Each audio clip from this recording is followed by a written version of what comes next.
Salam. Mövzumuz 8-ci sinifdən 2-ci hissədən olacaqdır. 5.2 öyrəndiklərinizi tətbiq edin. Burada soruşulur. İnsanın həzm sisteminin şəklinə diqqətlə baxın.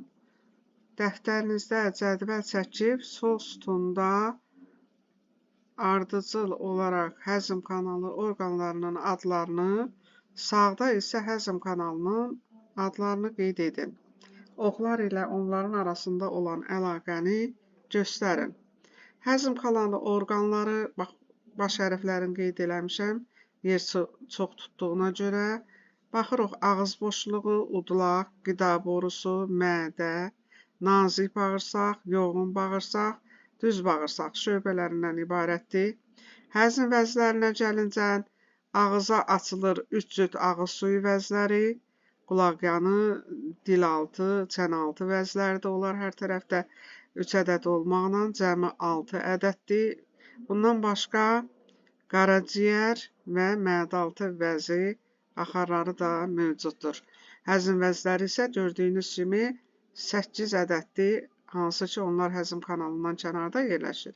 Bundan başqa həzm kanalının özünün selikli qırşasında da çoxlu miqdarda vəzlər mövcuddur. Baxırıq bura, ağız boşluğuna açılan olacaqdır 3 cüt ağız suyu vəzləri. Sonra qaraciyər açılacaqdır nazik bağırsağın birinci şöbəsi olan 12 barmaq bağırsağa. Həmçinin mədaltı vəzinin də axarları nazik bağırsağın ön şöbəsi olan 12 barmaq bağırsağa açılacaqdır. Müzakirə edin. Soğurulma prosesi həzm kanalının hansı şöbələrində gedir? Bildiyiniz kimi qidanın soğurulması, yəni öz tərkib hissələrinə ki həzm olunur, onların soğurulması nazik bağırsağın daxili selikli qırşasında xovlar mövcuddur ki, xovların divarında qan kapilləri və limfa damarları mövcuddur ki, həzm olunmuş qidalar qana və limfaya soğurulmuş olur.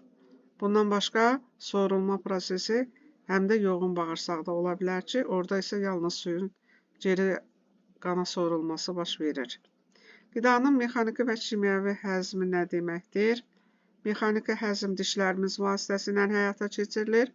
Dişlərlə qida, ağız boşluğunda olan qida çeynənilir, xırdalanır. Həmçinin ağız boşluğunda fermentlər mövcuddur ki, oyun anda karbohidratların həzmi həyata keçirilir. Kimyəvi həzmə gəlincə, bu proses həm mədədə, həm də nazik bağırsaqlarda həyata keçmiş olur.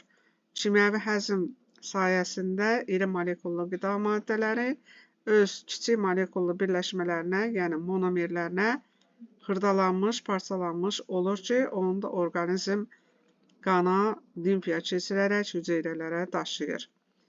Hansı vəzlər həzm kanalına şirə ifraz edir? Qeyd elədik ki, 3 cüt ağız suyu vəzləri, qaraciyər, mədaltı vəzi kənarda yerləşir həzm kanalından. Onların axarları həzm kanalına açılır və yaxud da ki, həzm kanalının özünün daxili selikli qırşasında çoxlu miqdarda vəzlər var ki, onlar özləri də həzm şirələri ifraz edirlər.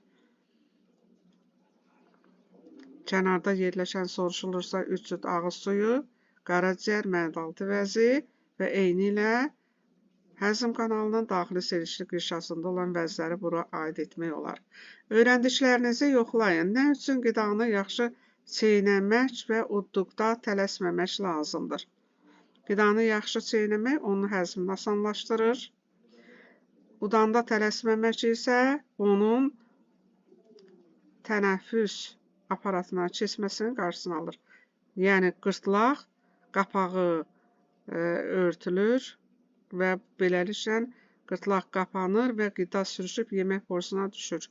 Ona görə də tələsməmək lazımdır. Qida qalıqları tənəffüs orqanlarına düşərsə, bu həyat nəticəsində insan ölümlə nəticələnə bilər. İkinci sualda, əgər yaşlı insanın yalnız azı dişlərinin 1/4-i zədələnmişdirsə, onun neçə sağlam dişi var? Bildiyiniz kimi, azı dişləri, kiçik azı dişləri, böyük azı dişləri olur. Yetkin yaşlı insanlarda azı dişlərinin cəmi üst və alt çənələrdə olanların hamısı birlikdə 20-yə bərabərdir. Və bu 20 dişin 4-dən biri çəkilibdir deyir. Ona görə 4-ə bölürük. 5-ə alırıq. Yetkin insanda 32 diş olduğuna görə 32-dən həmin deməli zədələnmiş dişləri çıxsaq, yəni 5-i çıxsaq, 27 qalmış olur. Beləliklə qeyd eləyək ki, yetkin yaşlı insanda 27 sağlam diş vardır. Üçüncü sualda soruşulur. Niyə dişi çıxaranda qan gəlir və ağrı hiss edirsiniz? Bildiyiniz kimi dişin daxili qatında, yəni mina, dentin, onun daxilində isə dişin özəyi yerləşir. Dişin özəyində isə çoxlu miqdarda həm sinirlər, həm də qan damarları mövcuddur. Diş çıxarıldıqda həmin damarlar və sinirlər zədələndiyinə görə dişin yerindən qan və yaxud qan əmələ gəlir və yaxud da ki, ağrı hiss edilir. Dördüncü sualda soruşulur, mədənin selişik qırşasının hər kvadrat santimetr sahəsində təqribən 100 ədəd vəzi olur. Mədə vəzlərinin ümumi miqdarı 14 milyona çatır. Mədənin daxili səthinin sahəsini tapın. Bax, əgər biz 14 milyonu 100-ə bölsək, alırıq 14 milyonu 100-ə bölməklə biz 140 min kvadrat santimetr almış oluruq. Deməli, mədənin daxili səthinin sahəsi 140 min kvadrat santimetrə bərabərdir. Bunu isə biz kvadrat metrə keçsək 14 metr kvadrata almış oluruq. Və belə nəticəyə gəlir ki, bu heyvanın mədəsi 14 kvadrat metrə bərabərdir. Yəni, həddindən artıq böyükdür. Mən belə qənaətə gəldim ki, yəqin bu balinanın mədəsi olacaqdır. Sizcə niyə görə mədənin daxili səthinin sahəsi onun xarici səthindən daha böyükdür?